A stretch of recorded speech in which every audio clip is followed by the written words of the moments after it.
చేయాల్సి. ఖమ్మం అడవుల్లో మళ్లీ అలజడి మొదలైంది. కర్రెగుట్టలో కేంద్ర బలగాలు ఆపరేషన్ కగార్ 2ను ప్రారంభించాయి. మావోయిస్టు అగ్రనేతలతో పాటు కొన్ని దళాలు ఉన్నాయనే నిఘా వర్గాల సమాచారంతో సుమారు 2000 మంది పోలీస్ బలగాలు పెద్ద ఎత్తున జల్లెడ పడుతున్నాయి.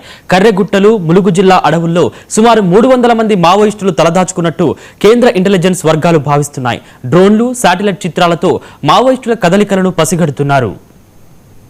మావోయిస్టులకు మరొక ఎదురు దెబ్బ తలగనుంది. ఇప్పటికే ఏదైతే అమిత్ షా 2026 మార్చి 31 నాటికి మొత్తం కూడా మావోయిస్టు లేని రాజ్యంగా చేస్తామని చెప్పేసి ఒకవైపు చెప్తూనే పెద్ద ఎత్తున పోలీస్ బలగాలను దండకార్యాన్ని విమర్శించారు. ఇప్పటికే ఏదైతే ఆంధ్ర ఛత్తీస్గఢ్ మధ్యలో ఉన్నటువంటి దాదాపు 5000 మంది టీఆర్జీ అట్లాగే కోపరా బలగాలు మొత్తం కూడా కర్రెగుట్టలను చుట్టుముట్టాయి. దాదాపుగా గత 2 రోజుల మట్టి కర్రెగుట్టల నుండి పెద్ద ఎత్తున పోలీసు బలగాలు మొత్తం అడవిని జల్లెడబడుతున్న సందర్భం నెలకొంది. ఇప్పటికే ఏదైతే దాదాపుగా ఆంధ్ర తెలంగాణ సరిహద్దు అయినటువంటి ప్రధానంగా ఛత్తీస్గఢ్ సరిహద్దు అయినటువంటి ప్రాంతం ఏదైతే ఉందో కర్రెగుట్టలకి దాదాపు తెలంగాణ సరిహద్దులో ఉన్నటువంటి 20 కిలోమీటర్ల దూరంలో ఉన్నటువంటి ఏదైతే ఊసూరు ప్రాంతం ఏదైతే అడవి ప్రాంతం ఏదైతే ఉన్నదో ఆ అడవి ప్రాంతాన్ని మొత్తం ఏదైతే గిరిజన గ్రామాలు ప్రధానంగా ఆదివాసీ గ్రామాల్లో మొత్తం కూడా డిఆర్జీ బలగాలు పోలీసు బలగాలు మొత్తం కూడా కూంబింగ్ చేయడంతో ఎక్కడ ఏ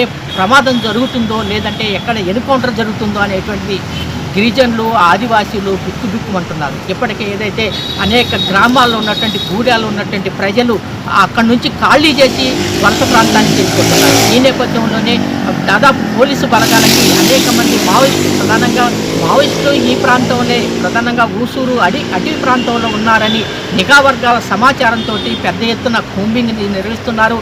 ఏదైతే అమిత్ షా చెప్పిన విధంగా ఏదైతే ఈ నెల రోజుల్లో మొత్తం కూడా పోలీసు బలగాలు మొత్తం కూడా అడవిని జల్లెడపడుతూ మావోయిస్టులు కనపడితే ఖచ్చితంగా ఒకటి లొంగిపోవాలి లేదా కాల్చివేయాలనేటువంటి దాని నుండి మొత్తం ఏదైతే కేంద్ర ప్రభుత్వం తీసుకున్న నిర్ణయం మీద సర్వతా ఏదైతే విమర్శలు అయితే ఎల్లువెత్తుతున్నాయి. ఇప్పటికే సామాజిక శాస్త్రవేత్త అట్లాగే ప్రొఫెసర్ హరగోపాల్ మొత్తం కూడా ఈ యొక్క నరమేధాన్ని ఆపాలని చెప్పేసి పోలీసు కేంద్ర బలగాలు మొత్తం కూడా కర్రెగుట్టల నుంచి వెనక్కి రావాలని కేంద్ర ప్రభుత్వాన్ని డిమాండ్ చేశారు. అలాగే సిపిఐఎంఎల్ మాస్ లైన్ రాష్ట్ర కార్యదర్శి కోటు రంగారావు కూడా ఇప్పటికే ఏదైతే డిఆర్జీ బలగాలు కానీ ఇక్కడ జరుగుతున్నటువంటి నరమేధం ప్రధానంగా పోలీసులు చేసినటువంటి అవమానమైనటువంటి ఏదైతే ఘటనలు ఏవైతే ఉన్నాయో ప్రధానంగా కూంబింగ్ చేసే విధానాన్ని మొత్తం కూడా తప్పుపెట్టారు. ప్రధానంగా ఆదివాసీ గ్రామాల మీద జరుగుతున్న దాడులు కానీ మావోయిస్టుల మీద జరుగుతున్న నరమేధం కానీ వెంటనే ఆపివేయాలని కూడా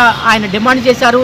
ఏదైనప్పటికీ కూడా ఇప్పటికే ఏదైతే ప్రధానంగా మావోయిస్టు పార్టీలో అగ్రనేత అయినటువంటి దేవుజీ ప్రధానంగా మావోయిస్టు పార్టీ కేంద్ర ప్రధాన కార్యదర్శి దేవుజీని అట్లాగే రాష్ట్ర కార్యదర్శి దామోదర్ ఇద్దరు వారితో పాటుగా దండకార్యంలో స్పెషల్ జోనల్ కార్యదర్శి అయినటువంటి పాపారావు ఈ ముగ్గురు కేంద్ర నాయకత్వం మొత్తం కూడా ఏదైతే దండకార్యంలో ఇంకా ఉన్నారనేటువంటి ఏదైతే నిఘా వర్గాల సమాచారంతో మొత్తం కూడా అడవిని జల్లెడబడుతున్నారు. మావోయిస్టులని ఏరివేతే లక్ష్యంగా పెద్ద ఎత్తున కూంబింగ్ జరగడంతో ఇప్పటికే ఏదైతే ఆదివాసీలు అంటే కరిగుట్టల దగ్గర ఎన్కౌంటర్ కూడా జరిగినట్టు సమాచారం ఉన్నది.